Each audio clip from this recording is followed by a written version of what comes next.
Good afternoon. I'm David Ferriero, the Archivist of the United States, and it's a pleasure to welcome you here to the William G. McGowan Theater here at the National Archives. A special welcome to those of you who are joining us via our YouTube station and our friends at C-SPAN broadcasting today. Before we hear from James Holland about his book, The Allies Strike Back, I want to let you know about two other programs coming up here at the McGowan Theater. On Tuesday, October 17th at 7, we'll host a discussion about the recent television documentary, The Vietnam War. Cokie Roberts will moderate a discussion with directors Ken Burns and Lynn Novick. Our exhibit, Remembering Vietnam, will open on November 10th upstairs in the Lawrence F. O'Brien Gallery. And on Wednesday, October 18th at noon, author Liza Mundy will be here to talk about her new book, Code Girls, the untold story of the American women code breakers of World War II. Mundy extensively used National Archives records to uncover the story of the young American women who cracked key Axis codes, helping to secure Allied victory and revolutionizing the field of cryptanalysis. To learn more about these and all of our public programs and exhibits, consult our monthly calendar of events online at archives.gov. Check out our website or sign up to get email updates. You'll also find information about other National Archives programs and activities. And another way to get more involved with the National Archives is to become a member of the Foundation for the National Archives. The Foundation supports all of our education and outreach activities, and there are applications for membership in the lobby.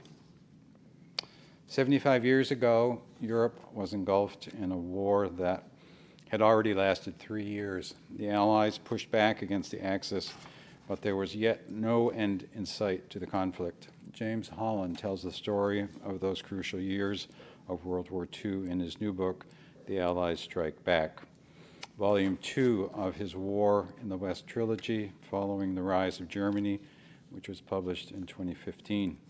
For years, Mr. Holland combed newly available archives, read letters and diaries, and conducted extensive interviews in the course of his research for this book, including here at the National Archives. The World War II related holdings here are immense. American military and civilian agencies that were involved directly or indirectly in World War II created tens of thousands of cubic feet that are now held by the National Archives. Thousands of photographs, motion pictures, and sound recordings, both civilian and military, bring us face to face with the many facets of the war and its aftermath. And maps and plans provide graphic detail of the scope and movement of the war. Every day in our research rooms and online, researchers examine operational records, personnel records, and even captured German records to uncover the stories of the war and the people who fought, died, and survived. During this 75th anniversary of World War II, National Archives staff are ready to assist those who come to us searching for the evidence of what happened in the past. Today's guest speaker, James Holland, is a historian, writer, and broadcaster. In addition to his works on World War II, he's also written numerous works of historical fiction.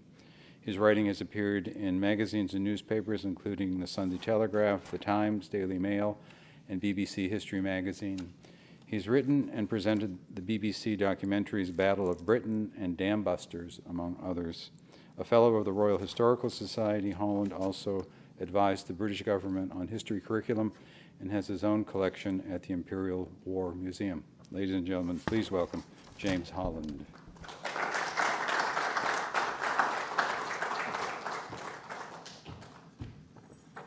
Well, thank you all very much for coming, and it's wonderful to be back here in this fabulous institution right at the heart of your nation's capital, so thank you. I'm going to start with this image here, and I just want you to try and sort of hold on to it if you can.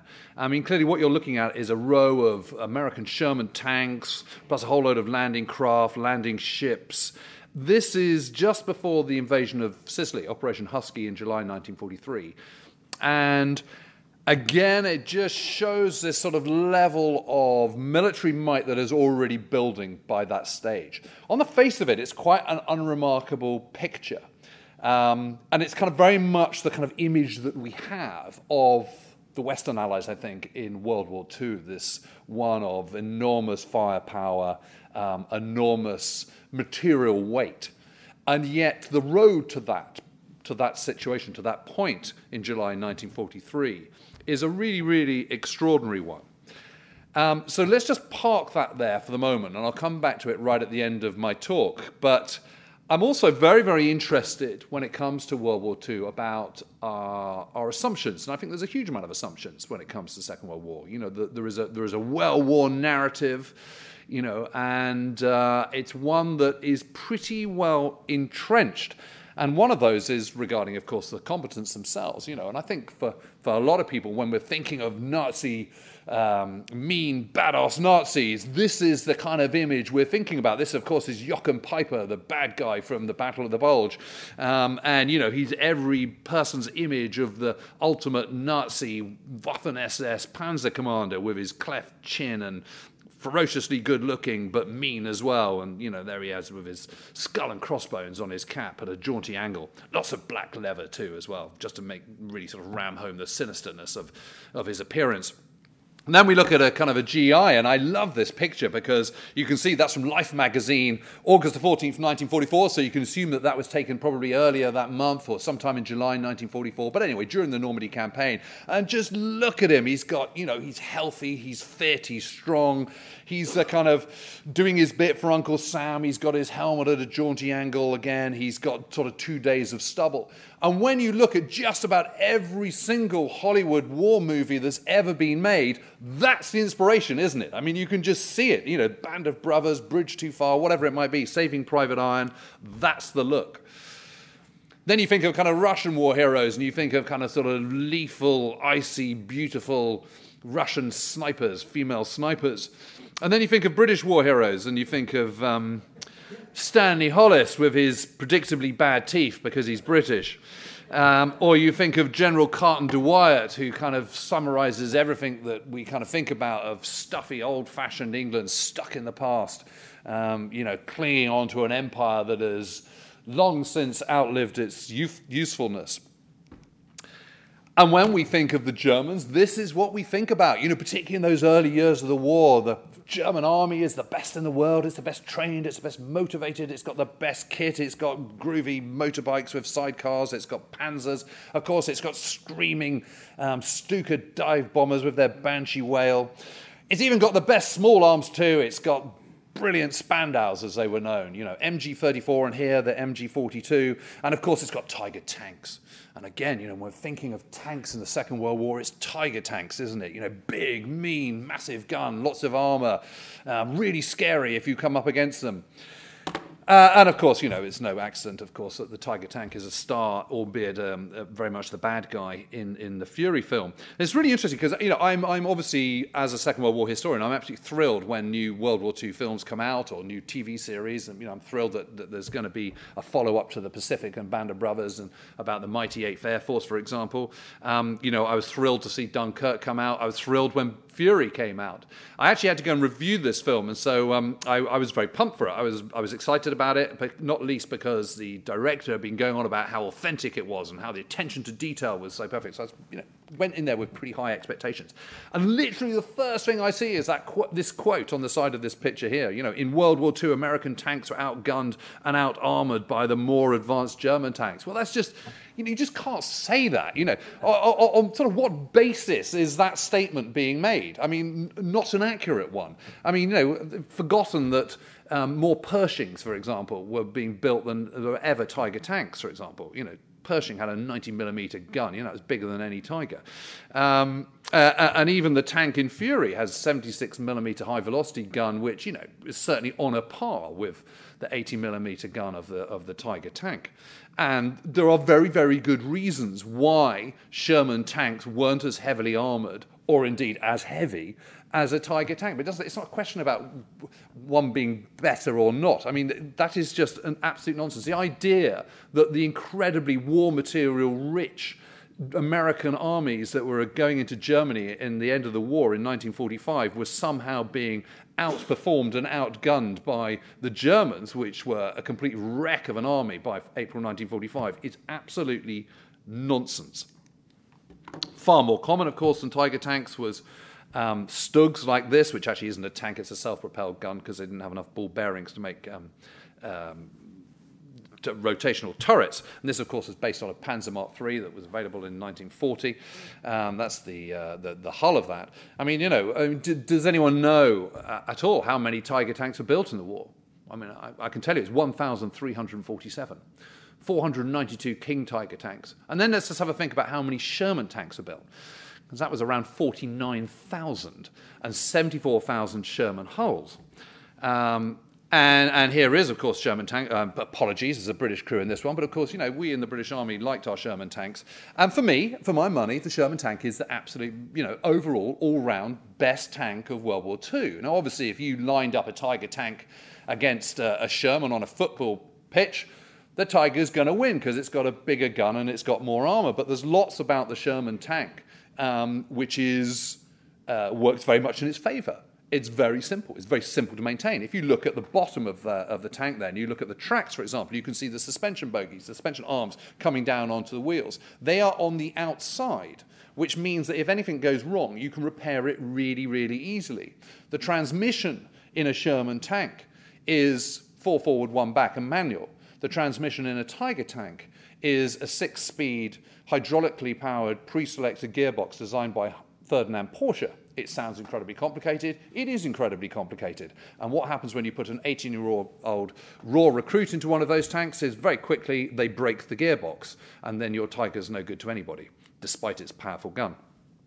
So there's all sorts of other things that you need to factor in. And of course, for the most part, since when the Sherman came into being in 1942, the Allies were on the front foot. They were advancing. When you're advancing, you're having to go across rivers and ditches and all sorts of things that the retreating enemy have blown up in their wake. And so you've got to get across them. So how do you get across that river with its broken bridge that's been destroyed by the retreating Germans and Italians? Well, you put a Bailey Bridge across it. And what's the most common and easiest Bailey Bridge to put across a river? Well, it's the Class 40. Why is it called the Class 40? Because it can take 40 tons. So there's absolutely no point having anything bigger like a Pershing at this stage because it's not going to get across the river.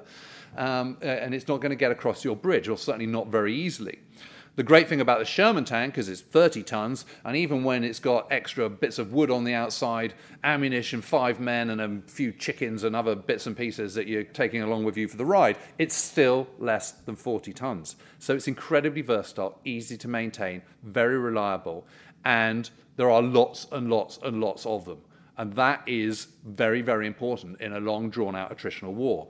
And what it leads me to point out, I think, is that war is understood to be fought on 3 levels. There is the strategic level, and that is the higher aims. This is the goals of the war leaders, of Churchill, of Roosevelt, of Hitler and his senior commanders.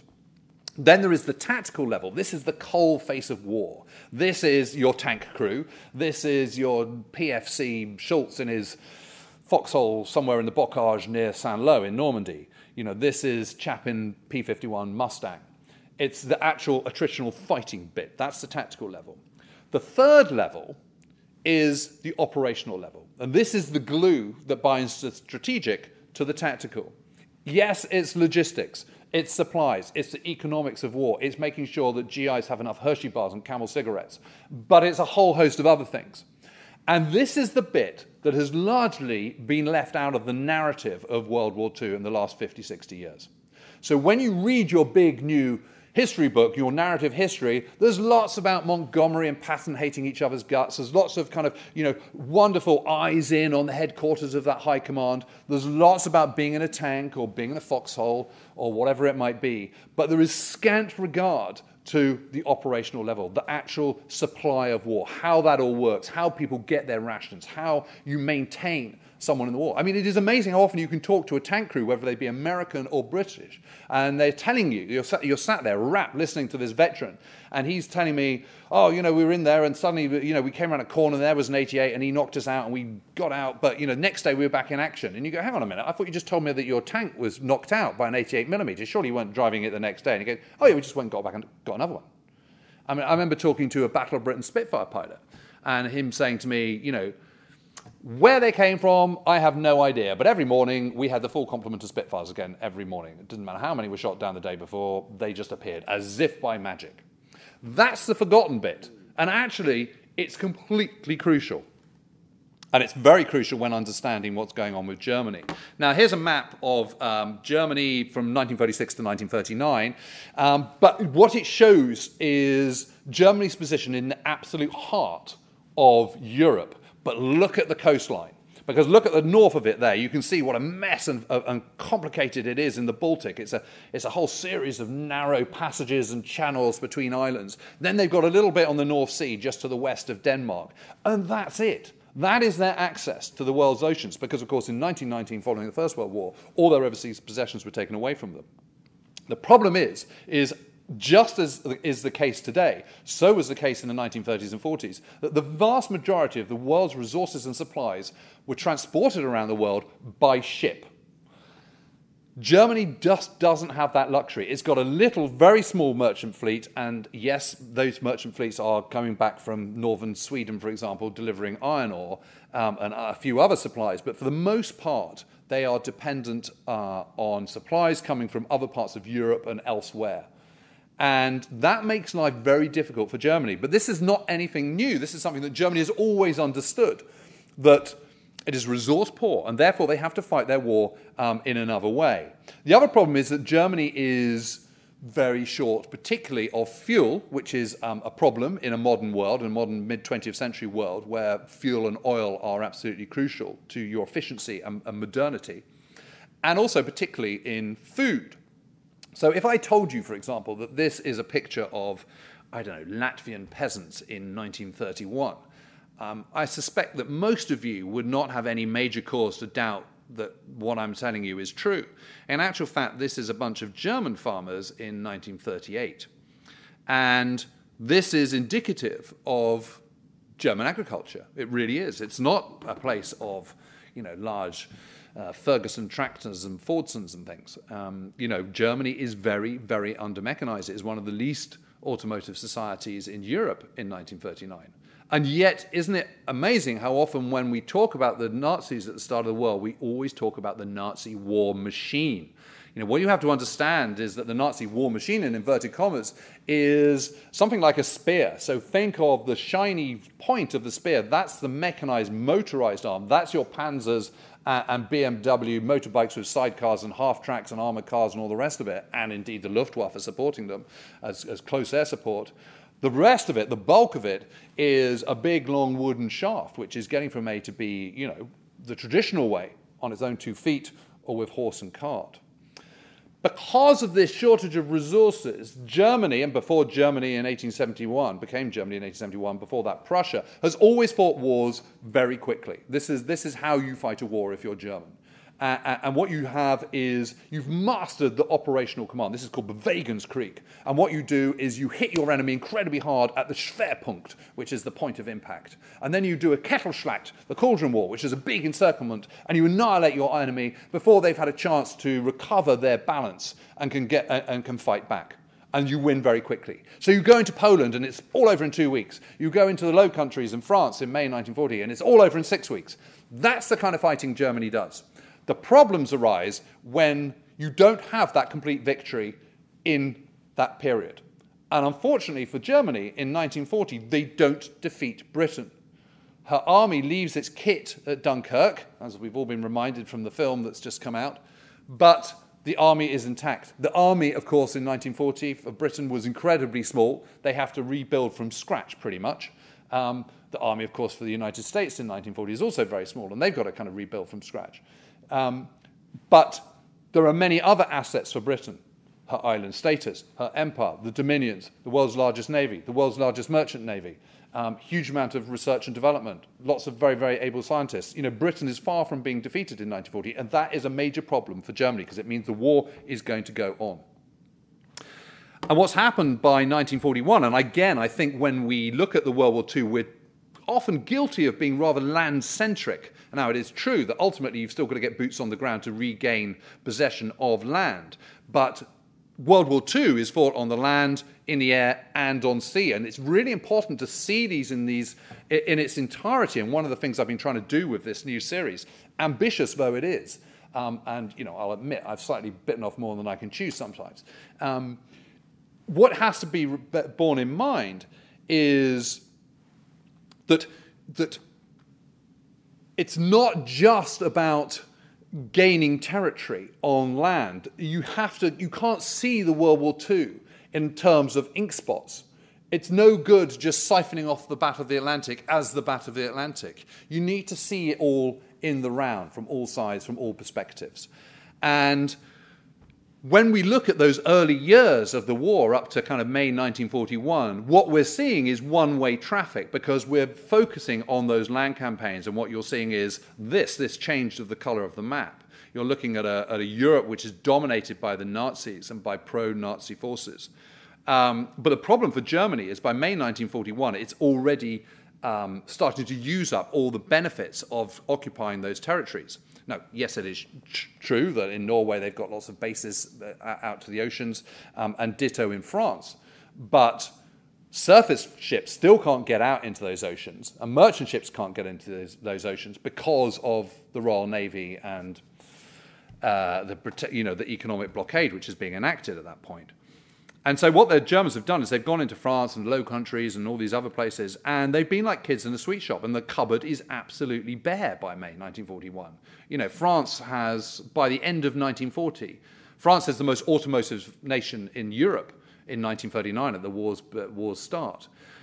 By the end of 1940, it has just 8% of the vehicles it started with at the beginning of 1940. So 92% of its vehicles have gone. They've just been nicked by the Germans. They've just stolen it. And the Germans have stolen most of their coal and most of their food supplies and their gold. And they've done exactly the same in the Balkans. And they're doing exactly the same in Greece, which is why there's still kind of ramifications of that rumbling on even to this day. Resentment by the Greeks of German interference and German preeminence in Central Europe. And they're running out of resources because they don't have many of themselves. They can't get them from around the world in the same way that Britain can or America can if it wants to. And there is really no other choice at this point but to go into the Soviet Union. And one of the areas that they've really fallen short on is in the Battle of the Atlantic, in the naval battle. They've come to the war with a sizable surface fleet, but one that is never going to be big enough to overwhelm the Royal Navy. What they haven't done is built enough U-boats, for example. U-boats can get through an economic blockade, a shipping blockade. Surface ships can't really, because even if you do venture out into the world's oceans, even if you manage, you're the Bismarck and the Scharnhorst or whatever, and you manage to actually get out into the Atlantic, you've still got to come back again because you've got no overseas bases from which to refuel and resupply and all the rest of it. So you've got to go back again. So you're courting with danger every time you get out of port. Not so with a U-boat. The trouble is that in 1939, there's only 3,000 men in the U-boat arm. That's just not enough. And U-boats operate on a kind of theory of thirds. So you have a third out at sea on action, at action stations. You have a third going back and forth because it takes a long time to move around in a U-boat. And you've got another third kind of, working up, training and all the rest of it. So if you've only got a U-boat arm of about 40 U-boats, that means you can't have very many in the Atlantic at any one time. And the crazy thing is that at the time when convoys are starting across the Atlantic and are not very well protected because most of the Royal Navy is on anti-invasion watch in the southeast of England, that is the time for rich pickings. And indeed, the U-boat arm do have some pretty rich pickings against merchant ships coming across the Atlantic at that time. But at no point do they have more than 14 U-boats operating in the Atlantic at any one time. And that is just not enough. The Atlantic is a big old place. In January 1941, there was no more than 6. I mean, 6 is just not going to do it.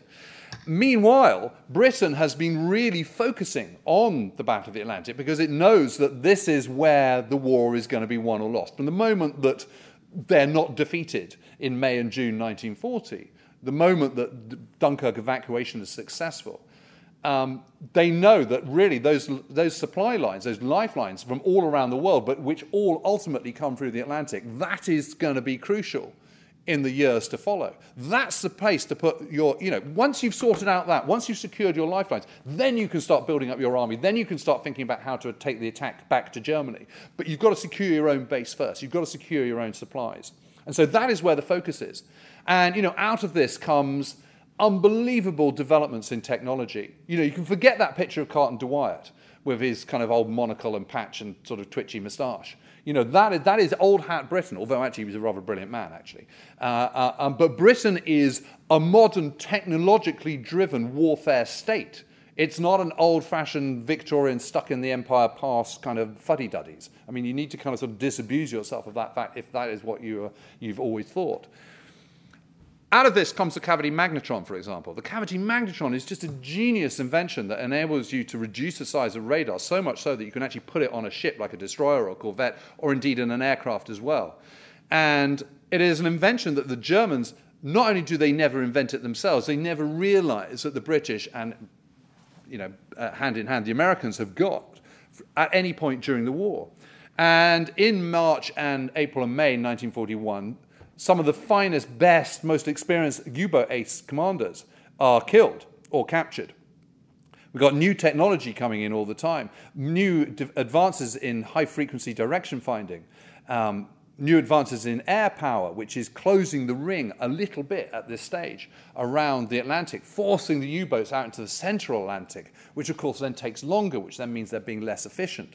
Then the Enigma codes are captured, along with a code book. So, you know, Enigma machine and code book. Air power is starting to reduce the effectiveness of U-boats because every time U-boats move from A to B largely on the surface and they only submerge for a small bit. They're not actually, strictly speaking, submarines. They're what's called submersibles.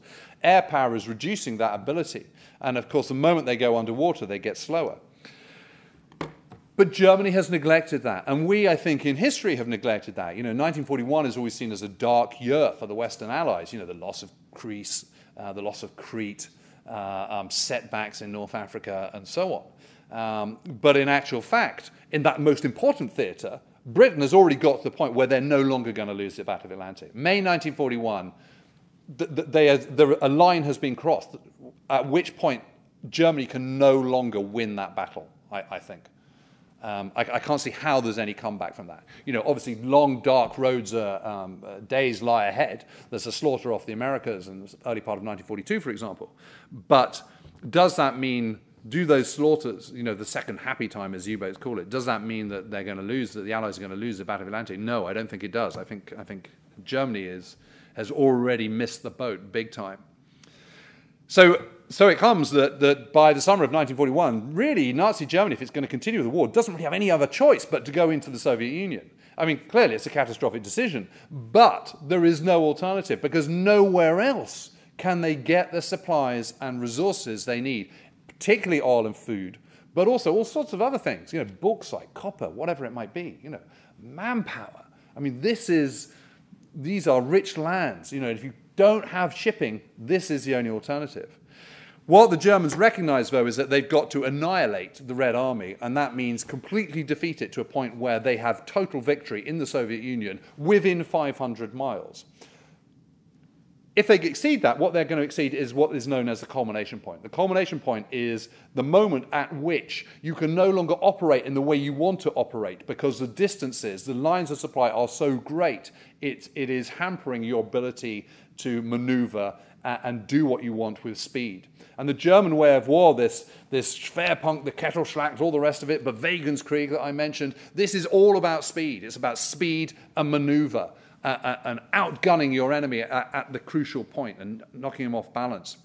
I still think 500 miles is still a long way. You know, and let's just think about that because once you actually get into the Soviet Union proper, you've got a completely different railway loading gauge to start off with. You know, it's slightly wider. And as the Russians retreat, there's a scorched earth policy. They destroy their locomotives or either move them east as they retreat. And so the Germans can't use that. They have to depend on their own Reichsbahn, their own German railway system, which means they've got to narrow the tracks as they move forward. You know, the other thing, of course, is that in France, it is France's modernity, its infrastructure that enables them to maneuver so quickly. You know, what happens is their panzer runs out, they move it into a gas station and go, you know, fill her up Jean-Pierre. You can't do that in the Soviet Union because there isn't any. You know, it's just vast tracts of nothingness. The other thing, of course, about the invasion of Soviet Union, Operation Barbarossa, is that, yes, it is practical and it is necessity that is making them do that. But because they're Nazis, there is also an ideological factor to this as well. And actually, they had, millions of Ukrainians potentially quite keen to come over on the side of the Nazis and support what Germany's doing, because a lot of them were no friend of Stalin at all. Don't forget there was been a huge famine in Ukraine in the 1930s, which had killed, conservative estimates 2.5 million, worst case scenario about 10. So a lot of people, and a lot of those people that survived blamed Stalin entirely for that. So were only too willing. But because the Nazis are Nazis, they go in there and they treat them brutally, and they burn villages, and they, what could potentially have been a source of manpower and support quickly turns against them. Now, of course, it's true that a lot of Ukrainians did end up fighting in the Wehrmacht and indeed in the Waffen-SS too, but an awful lot of them were turned off by the brutality with which the Germans advanced through. There was, Germans were taught that Slavs are Untermenschen, that they are inferior beings. This is ideology, this is racial supremacy that we're talking about here, and so they just treated them appallingly. And the trouble is already you're starting to get a kind of spiral of violence. And if anything goes wrong, if you don't have that complete total victory, if you don't completely annihilate your enemy, at some point they're going to fight back. And when they do fight back, you're going to reap what you sow. So a kind of rather a terrible cycle of violence is already starting in those opening weeks. And of course, it start off with, they just capture one army after another. They do their Kettelschlag, they envelop it and all the rest of it. But they're still coming. There doesn't seem to be any let-up. And also, what do you do with these German prisoners? How do you feed them? How do you keep them? What do you do with them? I mean, these Soviet prisoners. And one of the problems, of course, is that Germany is already short of food. There is quite stringent rationing introduced in Germany in the summer of 1939, before they're even at war.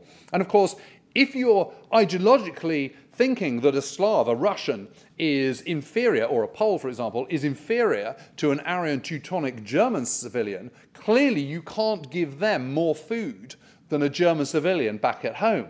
So what happens, of course, is they all start to starve and die. And if you then actually do keep them, and you manage to keep them alive, and you then put them back in your factories because you're suddenly bleeding yourself dry already in manpower, and you're having to exit German men from the factories and put them to the front, you've got to replace those workers in the factory with someone else. Well, the obvious answer is to play them with these prisoners of war and Jews and all the rest of it. But the trouble is you're treating them terribly, and that means that their efficiency, their man hours, is right down. Whereas in Britain, for example, yes, there's rationing, but the main part of rationing is to make sure that everyone has a healthy diet, that everyone's fit, that there's enough to go around so that everybody is properly well fed and has a nice balanced diet. And that means that their working hours don't drop off, that you don't have people falling out for sick pay, which means your productivity goes up. Conversely, the opposite is true in Nazi Germany, and that is already starting to happen in the summer of 1941. And I love this photo quote because this is from a private soldier's album. It's not something you see in the propaganda, and just look at that. I mean, that just makes my head hurt thinking about it. Just think, that track has had to be narrowed. Every bit of that's going across. And this is the reality of the Germans. This is not about panzers and half-tracks and motorbikes. This is the reality of moving troops and supplies to and from the front. And of course, as they're getting further into the Soviet Union, inevitably that drive, that advance is starting to slow down. The other thing, of course, is that the Soviet Union has moved very quickly, has trashed its own factories and moved the machine tools that you need in a factory. These are the most crucial things of all. These are the tools that actually enable you to make your engines and tanks and turrets and all the rest of it. They've moved them east already to new factories that are being developed in the Urals. Now, the Urals are 600 miles further east from Moscow. So even if you do get to Moscow, there's no guarantee that the Soviet Union is just going to roll over and collapse. Might do, but it probably won't.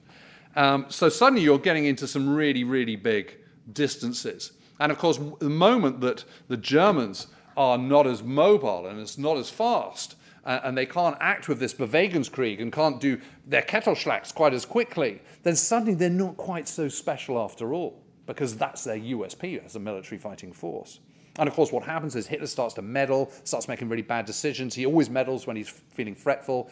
So there's lots of different decisions from the Führer coming out in the second half of July, and then in August, still the Germans are grinding on, but still there's no sign of the Red Army actually rolling over. Yet more men keep appearing. Some 80 divisions are formed between the start of Operation Barbarossa in the third week of June 1941 and the end of September. 80 divisions. I mean, that's more than almost than America has in the entire war, just in that period. And these are new divisions. So it's kind of a bit like a Hydra's head. And of course what happens is suddenly it's not summer anymore and the rain started and it's all starting to get a bit muddy. And then the snow comes and, oh dear, look at that. I mean, the wheels are literally falling off the Nazi drive. And then, I mean, goodness, doesn't that look miserable? And again, you can see this isn't a real Nazi photograph. This is just from a private collection, because what are we looking at? Well, there's no panzers there. There's no half-tracks and motorbikes there. What you're looking at is horse and cart and miserable people with not enough clothes on. And, of course, the whole thing grinds to a halt. Of course, the 7th of September is the day of infamy. This is the Japanese attack on Pearl Harbor that brings America into the war, and it is extraordinary, I think, that week between the 4th and the 11th of December. It's got to be one of the most momentous weeks in world history ever. It's interesting that just before that, at the very end of November, Fritz Todd came and had a conversation with the Führer. He'd been up at the front. Fritz Todd was the armaments minister. And he just realized what a complete nightmare it was and how they hadn't got enough spare parts. I mean, Germans had gone into Barbarossa with 2,000 different types of motorized vehicle, for example, most of which are captured. And it's all very well being smug about having a captured Bedford from the British in Dunkirk in 1940 or French Renault or Peugeot or whatever it might be. That's great until it needs a new gasket or a new distributor cap or whatever it might be, and you haven't got the parts. Where do you get them from? Because there aren't any. And just the logistics, the quartermaster's nightmare of having all those different parts anyway and getting them vast distances to the Soviet Union. You can see how the whole thing is just absolutely just sort of grinding to a standstill. Fritz Todd sees all this, realizes what is going on, and says to the Führer, we've already reached a point where we can no longer win the war. And Hitler turns to him and says, well, what do you think we should do about it then? And Todd goes, sue for peace, duh. And Hitler doesn't, of course, because he's Hitler. And so they keep going. And it is really interesting, I think, to bear this in mind. You think about, let's take an arbitrary date such as the 16th of June, 1941. On that particular day, Germany has just one enemy. It has Great Britain, albeit Great Britain plus her dominions, Canada and Empire, Australia, New Zealand, India, volunteer army of 2 million, etc., etc. So actually a huge amount of assets, but still only one enemy on paper. Fast forward that to the 16th of December, and this is the day that Hitler sacks von Brauchitsch as commander-in-chief of the army and takes over direct command himself. This is a man who never got more than one stripe on his arm, has never been to staff college, read a lot of history, it's true, but then so have I, and I don't think I could command armies in battle. And of course, it's a catastrophic decision as well. But think about the 16th of December and think who he's got arrayed against him now. He's got Great Britain, plus Canada, Australia, South Africa, India, etc., etc., and the United States of America, and the USSR, all of whom have access to, collectively have access to vast amounts of manpower, but also about 90% of the world's shipping and 90% of the world's resources, when it really boils down to it. Do you think Germany's going to win? Now, traditionally, it has always been seen that it's Stalingrad in the beginning of February 1943 that was the key turning point, or even Kursk, the last time the Germans actually went forward in the Soviet Union in July 1943, that was the big turning point. I think you should look at the end of November 1941. That is the point where Barbarossa has failed.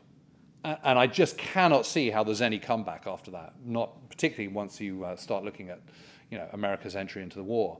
Talking of which, here we are in the nation's capital, and there, of course, is the president, FDR, who I've got to say I just think was an amazing man. And the Western Allies, particularly, were incredibly fortunate, I think, to have two men of vision. Men who had complete geopolitical understanding. That is what you need. You need people who can see the big picture. Churchill obviously has that. So does FDR. And it is remarkable, isn't it, when you think about America in 1939, the start of the war in September 1939, and then think about May, June 1940, those crisis months where mighty France is failing, where the British army, albeit a very small one, is also being defeated, that Holland and Belgium are crumbling as well. This is where he has what has got to be the biggest political volte-face in history, just about. I mean, let's think about it. You know, Roosevelt comes to power in November 1932 on an isolationist ticket. You know, America is very inward-looking. There is a theory that is very down on big business. The fat cats, the capitalists, boo, hiss, they're out. You know, so much so that there are witch hunts against certain companies. You know, DuPont stops making TNT. You know, by 1939, there is no one in the country that is actually manufacturing explosives anymore because it's just seen as such a bad thing. You have a situation where most Americans think that if you have a large armed forces, you use them. Conversely, if you don't have a large armed forces, you have very small armed forces, you tend not to use them. There is some logic to that, and actually I think history would suggest that that theory is correct. But what Roosevelt realizes, what he recognizes in that period between September 1939 and the summer of 1940, June 1940, is that the Atlantic is not the great barrier that protects America, that America needs to put in place means of defending herself. Because great, more sophisticated submarines might arrive. Great air fleets might arrive. Technology is advancing so quickly, and yet there is an election coming up that November of 1940, and he recognizes that he is the only man really who is best qualified to lead America through these next tumultuous months and years. And in my humble opinion, I think he's absolutely right. But he's got to be really careful. He's a Democrat. He's surrounded by isolationists. How is he going to win those over? So he just does it by stealth. He starts getting in these dollar-a-year men, big businessmen like Bill Knudsen, who's the CEO of General Motors, people like that, like Donald Nelson, like Edward Stettner, who's the head of kind of U.S. Steel. These men who are capitalist, big business, everything that has been kind of painted as bad and wrong and kind of villainous in the late 1920s and 1930s. He's starting to bring them in, but just as an advisory role. But actually, he's picking their brains and getting them to kind of work for him. And what Bill Knudsen says to him is, well, Mr. President, what you've got to realize is this just can't happen overnight. What he's talking about here is, America is 19th in the world in terms of size of army, between sort of Portugal and Romania or something. And the eve of war, they'd have just 74 fighter planes. By May 1940, there's still only about 50 heavy bombers, B-17s and Liberators. We're talking about tiny, tiny, tiny. And suddenly, here's the president going, we need 50,000 aircraft a year. I mean, this isn't just a kind of slight rise. This is going, this is a kind of vertical increase. How are you going to do this? You can't just click your fingers and just turn it around. And what Bill Knudsen says is, first of all, you've got to let big business work. You've got to, yes, help the little man, but you've got to let big business do most of the work here because they have the know-how, they have the infrastructure. And he says it's going to take 18 months because it takes 6 months to build the machine tools. That's the most crucial bit. Then it takes another 6 months to train up the manpower, and then it takes another 6 months before anything meaningful is coming off the conveyor belts. And it's amazing how 18 months on from that conversation at kind of end of May 1941, where are we? We're at December 1941, and suddenly America's in the war. And so it appears that America has emerged fully formed as the arsenal of democracy. But actually, the road has been incredibly rocky. 1 step forward, 2 steps back, twists and turns. It is the most amazing. I just don't have time to go into it here in any length, but just trust me on this one. This is the operational level I've been talking about at the beginning of the talk. And it is a sensational story, and it just shouldn't be kept separate from our whole understanding of World War II and what is going on. But look at what can happen once you start to harness that and you harness it in the right way. Once you get past those problems of arguments in Washington's press and the corridors of power here in this city. what you've got is amazing people like Charles Sorensen, who's kind of one of the kind of number 2 guys in the Ford Motor Company. And he goes down to see Consolidated in California, sees them making these wonderful B-24 Liberator bombers, but realizes that there's too many parts, it's too complicated, it's too slow, it's too small in scale. Think big. The bigger you get, the fewer individual parts you have, and he reduces it by about a third. And out of that, by September 1942, Willow Run is in operation. 18 months before that had been nothing. That had just been kind of Dust Bowl land. And suddenly it's the world's largest factory, a mile long. I mean, it's just unbelievable. And then you're thinking about, I love this picture. Henry Kaiser, I'm sure all of you know who he is, but, this sort of great businessman, symbol of the emerging power and technological know-how of manufacturing know-how of the United States in the 1930s. Henry Kaiser, he looks like a boiled egg, but you can. I love this photo because you can see the glint in his eye. You can see the smirk. This is a man with so much energy and verve and chutzpah. He's overseen his company. He doesn't know anything about engineering, but he knows how to get people together. He knows how to. He's a can-do kind of guy, and he makes the Hoover Dam, and he makes lots of roads, and he's just gone into partnership with the Todd shipyard up in Oregon. And what happens is the British come over. They start off with 10,000 merchant ships at the beginning of the war. Overall, in the entire war, they lose about 2,500. But they realise that they need some more. They need more for these vast supplies that are coming across the Atlantic. Cyril Thompson is a young 30-something-year-old ship designer from the northeast of England, and he's with great foresight. The Admiralty sent him over. The British Admiralty sent him over to America to try and get the Americans to build some more ships for the British merchant ships. And Thompson has just designed something. The first ship that's come out is going to be called the Empire Liberty. And the design of it is very simple. It's very limited numbers of parts, all those sort of principles of mass production that the Americans love. And he goes over with the blueprints, and he tries to get the American shipyards to make these for him, for the British. And all of them say, well, we'd love to, but we're busy on contracts with the Navy and with elsewhere. And eventually he gets put in touch with Kaiser, and Kaiser goes, yeah, sure, how hard can it be? I've never built any ships before, but I've built dams, so I'm sure I can build this. And they find some places, but that's the next thing is where to do it. And one of them is as an area of Richmond and California, just north of San Francisco Bay. Another one is in Portland in Maine. And at the time, they're just mudflats. And Kaiser says, well, I think it's going to take 6 months or so before we can clear these out and start kind of laying down our actual shipyards. But, then we'll get cracking. In actual fact, the first keels of these new Liberty ships are being laid down within 4 months at Richmond, California, and 5 months at Portland, Maine. This is just unbelievable. 1941 is the year of the third highest number of labor strikes in US history. And yet there are no strikes on Henry Kaiser's watch. And here is a Liberty ship being manufactured. And the idea is it's a bit like a kind of prefab house. There's just lots of parts, and you just basically stick them all together. It's like kind of giant Meccano. The difference between British and American way is that British still rivet stuff, and Americans weld it. And the whole point about this ship, the design of the Liberty ship, when Cyril Thompson first designed it, was that it would be made in about 220 days. That is super fast. But very quickly, at Kaiser's various shipyards, they get that down to about 175. And then they get it to 150. And then they get it to 100. And then they get it to 75. And then they get it to 50. And then they get it to 20 days. And then, in September 1942, they build a Liberty ship in 10 days.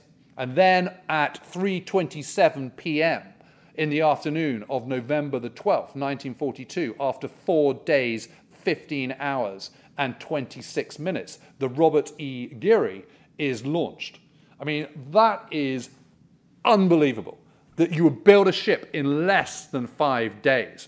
Now, obviously, that was a big stunt, and all sorts of kind of corners were cut to get it in the water, but it did get in the water. And the point was already by that stage, several months earlier, America and Britain was producing way more merchant ships than were being sunk by U-boats.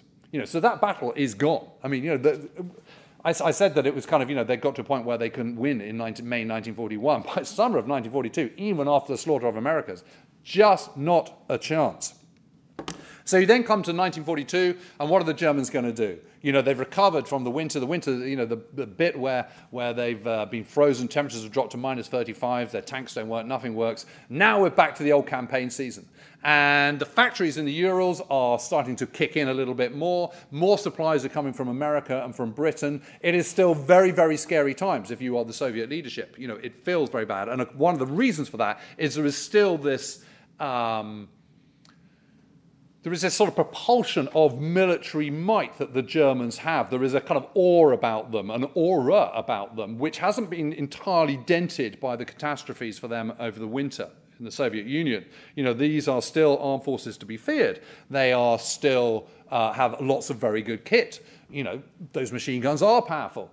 They do have pretty good tanks. They have lots of highly experienced commanders. The men are very disciplined. This is an army, for all its failings, for all its problems, that is still to be treated with a huge amount of respect. The plan for the Soviet Union, for the Germans, in Case Blue, their main summer offensive for 1942, is to go to the oil fields of the Caucasus, because it's food that they're really short of, and it is oil that they're really short of.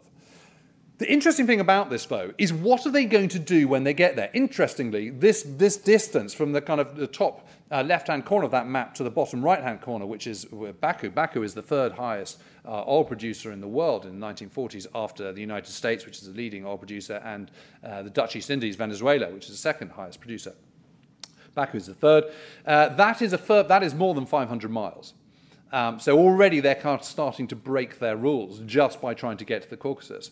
Even if they do get to those oil wells, and even if the Germans, the retreating Red Army, haven't destroyed them, which of course they're going to, but even if they haven't, what are they going to do once they actually get to those oil wells? How are they going to transport this oil? Because, and I remind you what I said earlier, oil moves around the world in the 1940s, as it does today, by ship, by and large. Now, there are just not pipelines neatly going straight back to Berlin. They don't exist. So the only alternative to shipping and pipelines, of course, is the Reichsbahn, the railway. But again, you've got to narrow your railway gauge to start off with. Then you've got to find the capacity. And there just isn't any, because the Reichsbahn is already fit to bursting, not least because it's taken up transporting Jews left, right, and centre. I mean, the whole thing is utterly bonkers. And what would have happened even if they had got to this El Dorado, even if the Red Army hadn't destroyed it as they retreated? Yes, they would have denied it to the Soviet Union, but they wouldn't have had much use of it themselves. And so the whole point of this incredibly long, overreaching, ambitious drive in the summer of 1942, which incidentally is launched a week later than it had the year before, with fewer Luftwaffe, fewer tanks, fewer units than they'd had the previous summer. Do you think they're going to win? And the answer is, of course, very unlikely, particularly since the Soviet Union, the Red Army, has started to regain its balance. Those factories in the Urals are really starting to pump out quite a lot of kit. And better commanders are starting to emerge. The Zhukovs, the Rokossovskis, the Konyevs, these sort of people are starting to emerge, and they're learning the lessons that they have that they were taught so harshly the previous summer. So here it is, and I mean, you know, this is the image that you always have of the Nazis on the ride, lots of tanks. Incidentally, that's a French tank in the middle center, near the center middle there, captured. But, you know, just look at that distances. I mean, you know, this just, again, just underlines the vast expanse.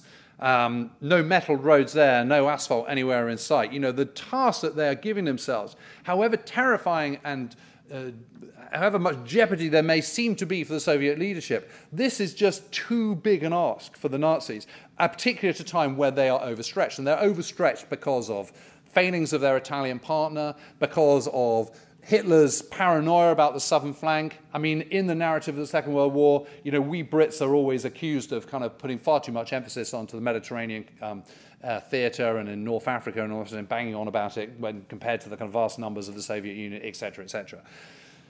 The one person who's really obsessed with the Mediterranean is Hitler. He goes on about it all the time, and he's constantly reinforcing it, which is why, of course, they go into Yugoslavia and Greece and indeed Crete just weeks before the largest clash of arms the world has ever seen, the invasion of the Soviet Union in the summer of 1941. I mean, you know, over Crete, they lose half their Fallschirmjäger forces, their paratroopers, which are among the best trained troops in the entire Wehrmacht. They lose a further 250 Junkers 52 transport planes, and boy, are they going to need those in the Soviet Union. You know, and all for what? To help out their Italian Italian partner. He's completely cocked it up. Rommel attacks in the very end of May, 26th of May 1942 against the British. The British at this point are not short of bad kit. They're not short of badly trained men or anything like that. They're perfectly competent.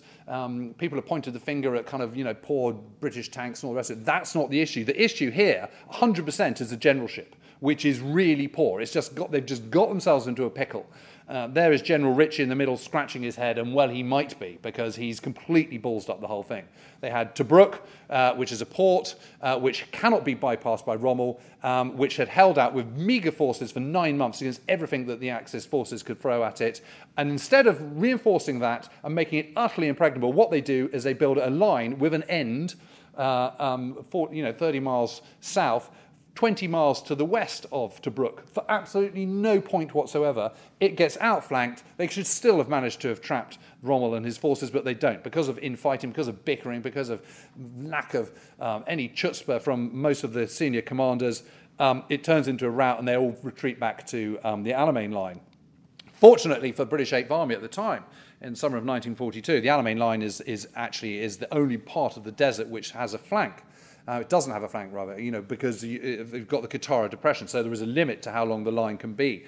And fortunately, it's very close to Alexandria and Kara. It's about 60 miles and 80 miles, respectively, which means the lines of supply are much shorter. Conversely, the Axis lines, of course, the closer you get into Egypt, to Alamein, the longer they're getting. But fortunately, 8th Army is saved largely by the RAF at this point.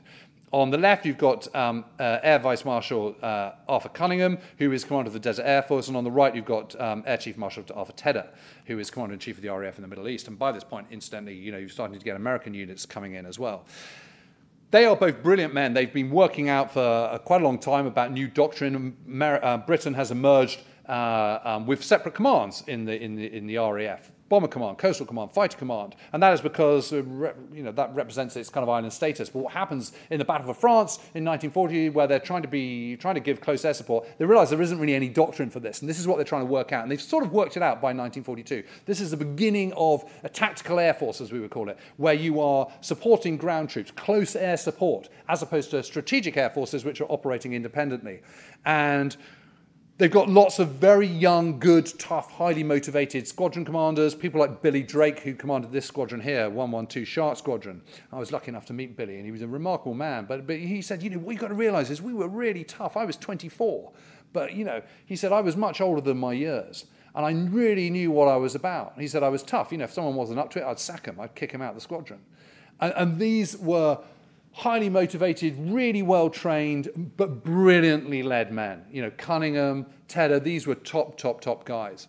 And out of this came the Tactical Air Force, with the North Africa Tactical Air Force. Number 2 to Cunningham was a guy called Larry Cooter, who was a brigadier general in the US Army, who'd also been instrumental in developing the AWPD-1, the Army War Department plans for air power. And was a close student of Cunningham, and actually helped lay out post-war close air support for doctrine as well for the US military. And this was sort of learnt in this cradle here, this time in North Africa. What happens is that, we've also got loads of medium bombers doing lots of carpet bombing, and the Axis forces have no answer to this. Rommel tries to attack at the end throughout July, fails, has one last push at the end of August 1942. It's the Battle of Alam Halfa, again fails. By this time, Britain's got new leadership in Montgomery and Alexander, who's commander-in-chief of the Middle East. And of course, then comes the Battle of Alamein. Also at this time, both Germany and Britain are thinking about their armour and their equipment and what they need. And it's really interesting. It's a study of two different approaches. Because when the British, say, are commissioning and procuring new tanks, and of course the Sherman is one of the products of that new procurement, what they ask for is reliability, number 1, ease of maintenance, number 2, and gun and armour come down a little bit down the line. What comes from the Germans is big gun, big armour, and let's not worry too much about ease of maintenance and reliability. And so you get the Tiger tank and you get the Panther, but if you look at those wheel systems, just think about that. It's just so complicated, and that's before you start thinking about transmissions and engines and all the rest of it. So yes, it is true, they're big, but only about 6,000 Panthers made in the entire war, and I just remind you, 1,347 Tiger tanks like that one. So not very many in the big scheme of things, not compared to those 49,000 Sherman tanks. Battle of Alamein is launched by Montgomery on the 23rd of October, and a couple of weeks later, it is the turn of a joint Anglo-US army, First Army, landing in northwest Africa. And the idea is this is a way that you can engage Axis forces on the land as promised to the Soviet Union earlier in the year, whilst at the same time blood those green American troops, but also start working out how you do joint planning. And this is an amazing example of how successful it is. It sets a benchmark for further brilliant cooperation between both warring nations, America and Britain. But also, when we're talking about combined planning, we're talking about joint service planning and joint national planning as well. Overall responsibility for the planning for Operation Torch, invasion of Northwest Africa, is Mark Clark, who's obviously an American general. And brilliantly, he does it too. And when it comes to it, in that second week of November 1942, you've got 3 different invasion forces, 2 coming from 1,000 miles, 1 coming from 3,000 miles, and they all arrive pretty much on time at the same place where they're supposed to be. It is an absolutely incredible feat. And you can't do anything about the greenness of the American troops at this point, but you can learn important lessons about planning. And this is something that the Allies are really nailing. And it is ironic, isn't it, that the Allies are called the Allies, when in fact they're not allies, they're coalition partners. And that, just underlines that spirit of cooperation. Historians, one after another, have really tried to underline the huge tensions between senior commanders of, in America and Britain and all the rest of it, and those differences. What is remarkable about the coalition between Britain and America is just how well they all get on, actually. Of course there are flashes of anger, there are frustrations, there are arguments on either side. You're talking about men's lives. This is a huge amount of responsibility on their shoulders. Of course they're not going to agree on absolutely everything. But by and large, the area of cooperation, of which Eisenhower, of course, is Supreme Allied Commander, both in North Africa and then in southern Italy and later in Europe, is just the supreme administrator. He is the such a fine appointment and such a fine commander as well. I mean, I don't have praise that's too high for Eisenhower, and ditto for people like Montgomery as well, and Marshall and all the rest of them. And here is the invasion fleet coming, and of course the Germans have a huge setback. The following winter, they've been diverted on their push to the Caucasus in the summer of 1942 by going to Stalingrad. Stalingrad becomes this big kind of sort of battle of pride, but of no strategic importance at all to the Germans. They can't back down. Sixth Army gets surrounded because of Hitler's pig-headedness and stupidity. They all surrender. It's a huge psychological blow. But actually, worse blows are about to come, because although the American troops are pretty green, although they get a bloody nose when Rommel counterattacks in February 1943, actually, they learn the lessons pretty quickly. And an example of that is Bucky Walters, a staff sergeant I knew in the 34th Red Bulls Division. It's kind of National Guard division, mostly from the Midwest, although he was from New Jersey. When he arrived in Algeria in the autumn of 1942, he'd never seen a tank, let alone actually trained with it. When they first go into action at Fondouk, a place in the sort of central southern part of Tunisia, in February 1943, they all kind of run away. I mean, he admits they were absolutely hopeless.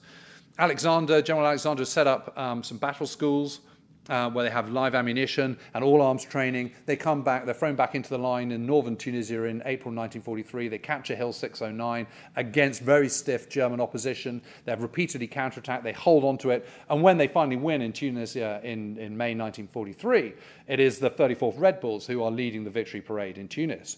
And what is amazing about the American forces is the speed with which they assimilate information and learn.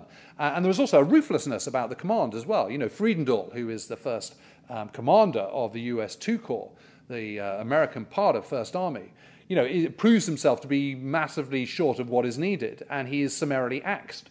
New people are brought in. Americans and indeed the British are never shy about this. It is not true that the only ruthless people are the Germans around here. Increased air power, the development of the tactical air forces, new doctrine coming into play. All these things are signs of the growing weight and authority and power of the Allied forces in the West. And it's not just bombers, it's Spitfires, tropical Spitfires there, and of course there's P-40s coming in and all the rest of it. At the end of it, when the Axis forces finally surrender in 13th of May 1943, the losses actually in terms of materials are bigger than Stalingrad. Perhaps not psychologically, but Hitler has massively reinforced the Mediterranean because he's always obsessed about it, and some 250,000 prisoners are taken, plus a huge amount of material in terms of tanks, guns, particularly aircraft. This is one of the last throws of the Luftwaffe outside of the Reich. Earlier in January 1943 has been the Casablanca Conference, and one of the key decisions that's made is not only just go into Sicily, try and knock Italy out of the war, but also to try and absolutely round up and completely finish off the Battle of the Atlantic. Because the importance about the Battle of the Atlantic is no longer that the outcome is in doubt, it isn't, but it is to make sure that we've secured the Atlantic so that we can start planning properly. You can only plan when you know that 95% of your shipping is actually going to make it to port. So let's finish off there. That becomes the absolute priority. And again, Britain and America, and indeed burgeoning Navy of Canada, are starting to really make inroads with new technology. This is a Hedgehog, which is a kind of more sophisticated means of depth charging, more effective one. The air ring around the Atlantic, the air gap has been narrowed to almost zero by this point, and the U-boats have absolutely nowhere to go. And suddenly you've got a situation, this beautiful photograph here of where convoys have gone from kind of 80% of all convoys getting across the Atlantic unscathed to about 95%, which is exactly where it needs to be. And that means you can start serious planning. It means you can start planning for Husky. It means you can start planning for Overlord, the invasion of Normandy the following year in 1944, because you know what you're going to get. This is absolutely vital. And of course, at the same time, in the spring of 1943, this is where the strategic air offensive against Germany really starts to take root. Air Chief Marshal Harris, Arthur Harris, Commander-in-Chief of Bomber Command, RAF Bomber Command, that starts at the beginning of March with the attack on the Ruhr, the industrial heartland of Germany. And it's just going to get heavier and heavier. At this time, the US 8th Air Force is starting to build up as well. It's finished off its bits, being distracted with North Africa. It's starting to build up in serious numbers. And that ring, that noose around Nazi Germany is really starting to tighten. So I finished with the first picture I showed you. And I just want you to kind of reevaluate this picture now and just look at that row of Sherman tanks and look at that mass of ships, which are already here in North Africa in the summer of 1943. And just think, it's 3 years. If you think that the summer of 1940 was kind of sort of ground zero for both Britain's military, effectively, certainly in terms of the army, but particularly the United States, and look where they've gone in 3 years. 3 years is absolutely nothing. It is absolutely remarkable. And of course, the truth is, from here on in, the Germans, the Italians, they've got absolutely no answer to this. It's not a spoiler alert, I don't think, to tell you that eventually the Allies did prevail. The path was long and rocky and bloody and bitter, and of course that is for me to be writing about in the final volume. But I leave you here in the cusp of Operation Husky in the summer of 1943. Thank you very much. I'm